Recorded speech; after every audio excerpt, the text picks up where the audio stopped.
വഴിപാടിലെ പ്രധാനിയാണ് ഈ നാരങ്ങ വിളക്ക് എന്ന് പറയുന്നത്. രാഹുദോഷ ശാന്തിക്കും ഭഗവതിയുടെ അനുഗ്രഹത്തിനുമായി ദേവീ ക്ഷേത്രത്തിൽ കഴിക്കുന്ന വഴിപാടാണ് നാരങ്ങ വിളക്ക്. നമ്മുടെ ജീവിതത്തിലേക്ക് കടന്നു വരുന്ന അശുഭങ്ങളും ആപത്തും അകറ്റാനും ഉദ്ദിഷ്ടകാര്യ സിദ്ധിക്കും വിവാഹ തടസ്സങ്ങൾക്കും ഒക്കെ ഈ നാരങ്ങ വിളക്ക് ഉത്തമമാണ്. ജാതകത്തിൽ ചൊവ്വാദോഷമുള്ളവര്, ചൊവ്വാദോഷം കാരണം വിവാഹം മുടങ്ങിപ്പോകുന്നവര് അല്ലെങ്കിൽ വിവാഹം ശരിയാകാത്ത ആൾക്കാര് ദേവീക്ഷേത്രങ്ങളിൽ നാരങ്ങ വിളക്ക് നേർച്ചയായിട്ട് നൽകാറുണ്ട്. ഇങ്ങനെയുള്ളവര് പ്രധാനമായിട്ടും ചൊവ്വ വെള്ളി ദിവസങ്ങളാണ് തിരഞ്ഞെടുക്കുന്നത്. എന്നാൽ മറ്റുള്ള ദിവസങ്ങളിൽ നാരങ്ങ വിളക്ക് വഴിപാട് നടത്താൻ പാടില്ല എന്നുള്ളതല്ല, ചൊവ്വ വെള്ളി ദിവസങ്ങളാണ് ഏറ്റവും ഉത്തമം. നാരങ്ങ വിളക്ക് നേർച്ചയിൽ നമ്മൾ ശ്രദ്ധിക്കേണ്ട ഒരു കാര്യം, നമ്മൾ എന്തെങ്കിലും ഒരു ആഗ്രഹ സാഫല്യത്തിനായിട്ട് ദേവീക്ഷേത്രത്തിൽ 101 നാരങ്ങ വിളക്കാണ് നേർച്ചയായിട്ട് പറഞ്ഞിരിക്കുന്നത് എങ്കിൽ ആഗ്രഹം പൂർത്തിയായി കഴിഞ്ഞാലും ആ 101 നാരങ്ങ വിളക്ക് നമ്മൾ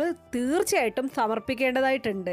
ചിലര് ദേവീക്ഷേത്രത്തിൽ പ്രാർത്ഥിച്ചിട്ട് ഇത്ര നാരങ്ങ വിളക്ക് നേർച്ച എന്ന രീതിയിൽ മനസ്സിൽ പ്രാർത്ഥിച്ച് ആഗ്രഹം സാഫല്യമായതിനു ശേഷം നാരങ്ങ വിളക്ക് കത്തിക്കുന്ന ആൾക്കാരുണ്ട്.